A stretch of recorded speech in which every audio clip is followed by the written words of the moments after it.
Bienvenidas y bienvenidos a un nuevo video de Hablemos en Serio de Litigación.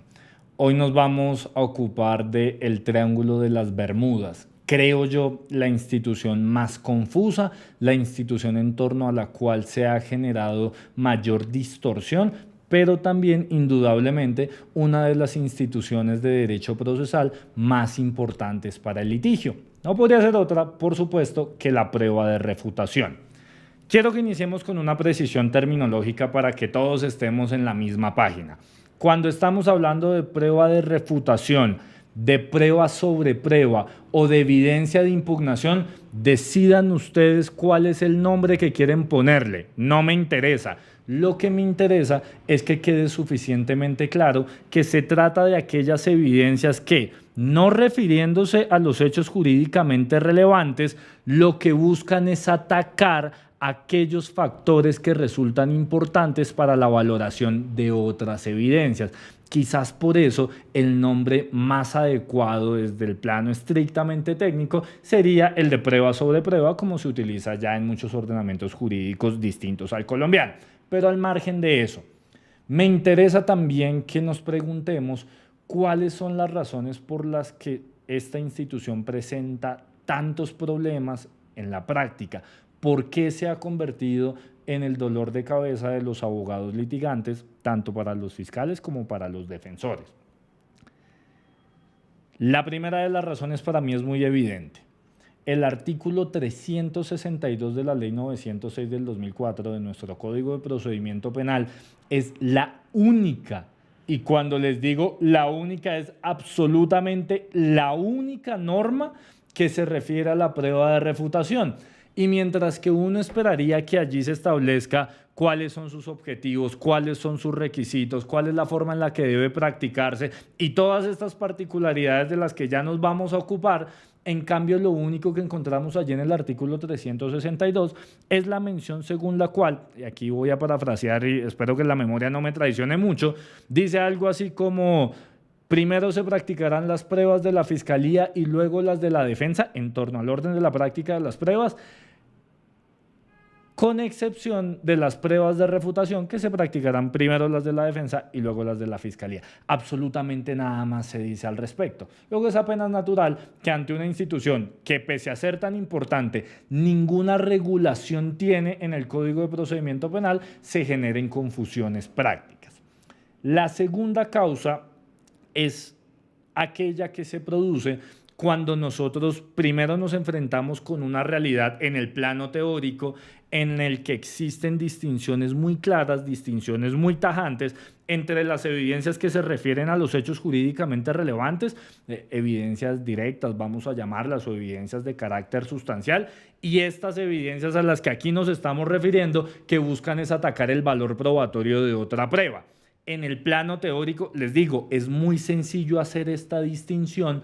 No lo es así en el plano práctico.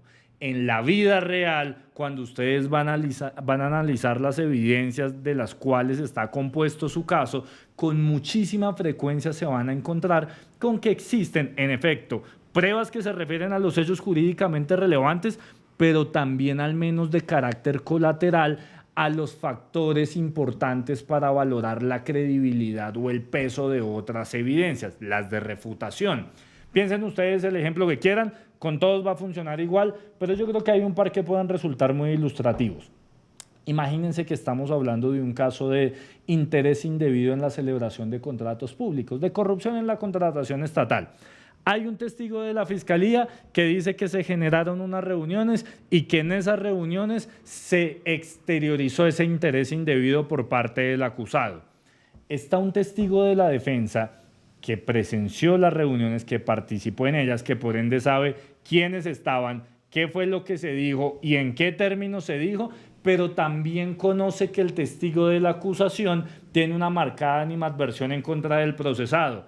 También conoce, por ejemplo, que ese mismo funcionario, testigo de la acusación, en otros escenarios narró los hechos de forma distinta. Inconsistencias en las declaraciones previas y parcialidad del testigo de cargo son dos factores relevantes para la valoración de ese testimonio de refutación, piénsenlo. 3 hechos jurídicamente relevantes o al menos 3 vertientes del conocimiento sobre los hechos jurídicamente relevantes de ese testigo nos llevarían a concluir que entonces al tiempo tiene un carácter de evidencia sustancial y de evidencia de refutación. Imagínense un caso de un homicidio, exactamente las mismas conclusiones. Un testigo que estuvo presente el día de los hechos cuando ocurrió el ataque en contra de la víctima, el familiar de la víctima, que sabe qué fue lo que sucedió allí en ese sitio donde asesinaron a la víctima, pero que también conoce que el victimario era una persona que le tenía muchos celos o que el victimario había constituido una póliza de un seguro de vida a nombre de la víctima, pero cuyo titular era justamente quien resultó acusado en el proceso penal.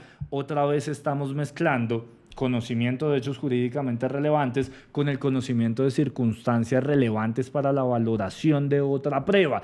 Y esto lo que demuestra, y les decía, va a funcionar igual con cualquier ejemplo, es que en la vida real la inmensa mayoría de evidencias tienen un carácter mixto, y esto a su vez lo que significa es que en la vida real esta distinción teórica entre evidencias de carácter sustancial y evidencias de refutación no es tan sencilla de realizar. La tercera razón de la confusión surge otra vez, tal cual como sucedió con el tema del que nos ocupamos en el video pasado, con la existencia de posturas jurisprudenciales de la Sala de Casación Penal de la Corte Suprema de Justicia enfrentadas, contradictorias. Vamos a ubicar otra vez la primera postura jurisprudencial entre las que se encuentran estos fallos que les vamos a poner acá. Por allá hacia el 2014 la Sala de Casación Penal se refirió por primera vez a la prueba de refutación y en estas decisiones hizo algunas salvedades bien interesantes. Lo primero que dijo la Corte es que justamente la prueba de refutación era aquella que busca controvertir, contradecir o impugnar aspectos novedosos aportados por la contraparte. Resaltó la Corte Suprema de Justicia que debía distinguirse entre prueba de refutación en sentido lato o en sentido general, entendiéndose por ellas todas aquellas que buscaban controvertir las evidencias de la contraparte, sin importar en qué momento se encontraran, pero que también debía distinguirse con, o mejor, frente a las evidencias de refutación o pruebas de refutación en sentido estricto, entendiendo por estas últimas también las que buscaban controvertir las evidencias de la contraparte, pero que fueron encontradas durante el juicio porque surgió de forma novedosa el aspecto a impugnar sin que fuese previsible para el abogado litigante conocer que iba a ser necesario presentar la evidencia frente a esos aspectos novedosos. Aquí ya empezamos a mezclar y aquí creo yo encontramos otra de las razones de esta confusión, las pruebas de refutación con las pruebas sobrevinientes. Vean que aquí estamos dando características propias de la prueba sobreviniente, incluyendo la imprevisibilidad de su existencia o necesidad. También dijo la Corte en ese orden de ideas que si la prueba de refutación era en sentido general o era en sentido lato, porque el abogado la tenía desde la audiencia preparatoria, y cuidado que esto tiene efectos prácticos muy importantes, el abogado litigante debía solicitarla desde la audiencia preparatoria, y que si se encontraba con posterioridad sin que su necesidad fuese previsible para el abogado litigante, entonces se solicitaría en el juicio oral. Entre otras cosas, la Sala de Casación Penal de la Corte Suprema de Justicia allí dejó clara su idea según la cual la prueba de refutación no es esta que se utiliza como herramienta para materializar el contrainterrogatorio, sino que es justamente la que acabamos de definir como aquella que, buscando controvertir las pruebas de la contraparte, se encuentra durante el juicio oral siendo imprevisible su existencia o necesidad. En sentido estricto, recuerden, Los rasgos iniciales de la segunda postura de la Corte Suprema de Justicia se encuentran más o menos en decisiones desde el 2016, pero ya de forma muchísimo más estructurada y consolidada hacia el 2018 y 2019. ¿Qué dijo la Sala de Casación Penal en esta segunda postura jurisprudencial? Mantuvo la definición de prueba de refutación, de conformidad con la cual se trata de esas evidencias que buscan controvertir, contradecir o contraprobar, atacar el valor probatorio de otras pruebas presentadas por el adversario, pero introdujo cambios muy relevantes que son justamente los que quiero resaltar. Dijo la Corte, ya no importa cuándo el abogado conoció de la existencia de la prueba de refutación. Si fue en la preparatoria o si fue durante el juicio oral, da exactamente lo mismo porque la solicitud de la prueba de refutación solo podrá hacerse cuando el tema se aborde en el contrainterrogatorio, se le dé la posibilidad al testigo del adversario de aceptar el motivo de la impugnación y solo si ese testigo persiste en el dato que el litigante considera mendaz, será procedente la práctica de la prueba de refutación. Imagínenselo con el ejemplo que veníamos conversando. Básicamente se exigiría que yo como contrainterrogador al testigo de la fiscalía le pregunte, ¿estamos de acuerdo en que usted tiene una animadversión muy marcada en contra de mi cliente? Con los ajustes de las preguntas que vimos creo que en el segundo video, ¿qué deben hacerse para que sean buenas preguntas de contrainterrogatorio? Pero yo podría decirle, usted lo odia y usted lo amenazó y tuvieron tal y tal problema, ¿o no? Solo si el testigo me dice, no, eso no es cierto, eso no es verdad, solo en ese evento resultarían procedentes las pruebas de refutación. Elimina además la Corte Suprema de Justicia la exigencia de la imprevisibilidad y la elimina por una razón obvia.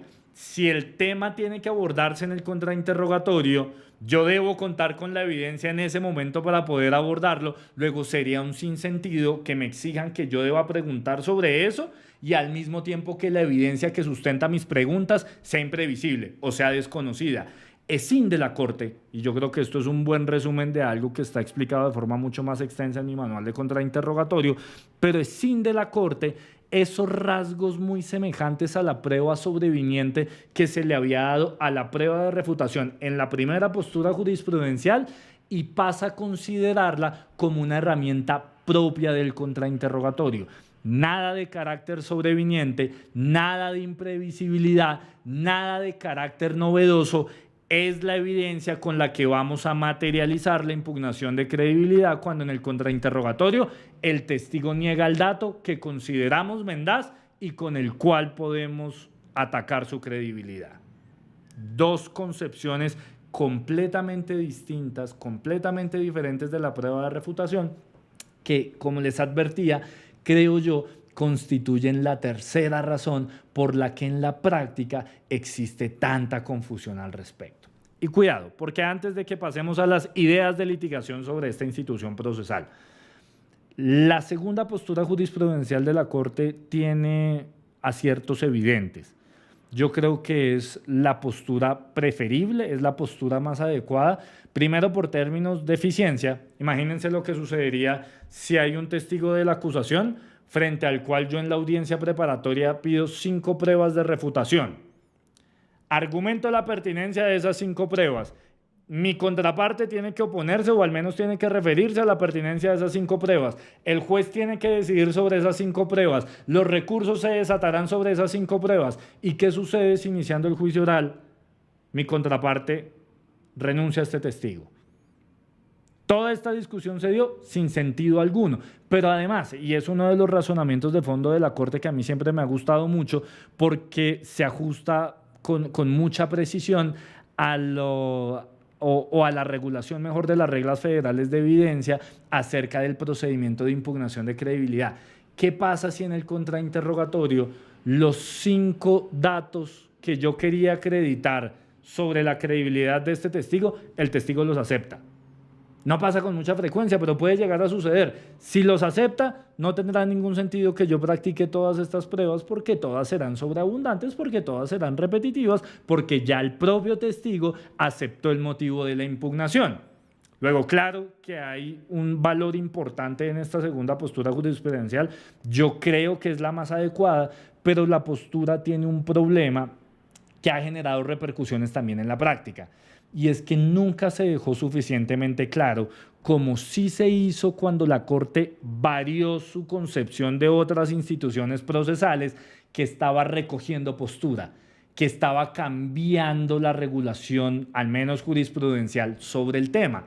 Como nunca se dejó claro y como incluso en algunos apartados de las decisiones de la segunda postura se citan aquellas que componen la primera, en la práctica ustedes se van a encontrar con que existe un marcado desconocimiento, ya no solo sobre los detalles de cada postura, sino siquiera sobre si existen dos posturas divergentes. Ustedes se van a encontrar con decisiones judiciales que para adoptar una determinación sobre la prueba de refutación citan indistintamente decisiones de una y otra postura, pese a lo abiertamente contradictorias que son. Esto genera una inseguridad jurídica importante que amerita, a su vez, algunas ideas de litigación sobre el asunto. Y aquí vienen, creo yo, 5 muy importantes. La primera, si estamos en presencia de una prueba de carácter sustancial o de una prueba que, además de tener ese carácter sustancial por referirse a los hechos jurídicamente relevantes, también tiene alguna consecuencia frente a estas circunstancias relevantes para la valoración de otra prueba, la vamos a tramitar a través del procedimiento normal. La vamos a solicitar en la audiencia preparatoria, la practicaremos en el turno normal para la práctica de las pruebas. Si esa evidencia la encontramos después por causas no atribuibles a la negligencia de nosotros como abogados litigantes y se cumplen los requisitos de la prueba sobreviniente, la solicitaremos como prueba sobreviniente, no como prueba de refutación. 2.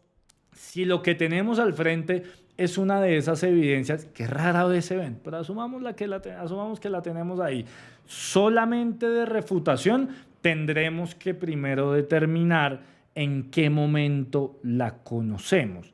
Si la conocemos para el momento en el que se tiene que surtir la audiencia preparatoria, es preferible solicitarla ahí, con independencia de lo que digan las posturas jurisprudenciales. Porque imagínense, si el juez adopta la primera postura jurisprudencial y dice es que este tipo de pruebas de refutación se tienen que solicitar en la preparatoria, tendrá que decretarla. Lo peor que puede suceder es que el juez diga, no, yo soy partidario de la segunda, esto no se solicita en la preparatoria, esto se solicita en el juicio. Fantástico, la solicitamos en el juicio y se acaba el asunto. Pero piensen qué pasaría si actuamos al revés. Imagínense qué sucedería si nosotros decimos, no, la postura más adecuada es la segunda, es la más reciente, es la que tiene que aplicarse, yo lo voy a pedir en el juicio y punto, con independencia de en qué momento lo conozca, porque no se exige imprevisibilidad. ¿Qué sucedería si llegamos a juicio y resulta que el juez es partidario de la primera postura o inclusive desconoce que existen dos posturas contradictorias? El juez nos llegará a decir, usted debió haberla solicitado en la audiencia preparatoria y yo ya no tendré cómo solucionar el inconveniente que generé por creer que la única postura aplicable era la segunda. Les decía, hoy hay decisiones que aplican indiscriminadamente la una, la otra o una mezcla de las dos. Luego es mejor estrategia de litigación, si las conocemos desde la preparatoria, solicitarlas desde la preparatoria, si las conocemos tardíamente en el juicio, ojo, aquellas que solamente tienen el propósito de refutación, solicitarlas como pruebas de refutación durante el juicio. No hay que alegar ningún tipo de imprevisibilidad, no hay que mezclarla con la prueba sobreviniente, ni nada parecido. Sentado esto, y espero yo medianamente aclarado esto, hay una tercera idea de litigación que vale la pena resaltar. Si ustedes se fijan, todo lo que hemos venido mencionando en estos videos en relación con el contrainterrogatorio nos lleva a la necesidad de reforzar la existencia de una cultura jurídica donde se precie la importancia de una investigación profiláctica por parte de los abogados litigantes. Porque aquí estamos hablando de cuál es el trámite que deberíamos darle a una u otra forma de prueba de refutación. Pero piensen que yo solamente voy a tener acceso a esa prueba de refutación si antes desplegué los actos investigativos idóneos para lograr arribar a esa información. Luego tenemos que entender que como abogados litigantes, antes que abogados que deben dominar las artes de la oratoria, debemos ser abogados que tienen que conocer cómo investigar, cómo estructurar programas de investigación, cómo lidiar con las dificultades prácticas que todo esto genera. Sin investigación no hay evidencias de refutación, sin evidencias de refutación no hay contrainterrogatorio. Así de sencillo, creo yo, es el razonamiento.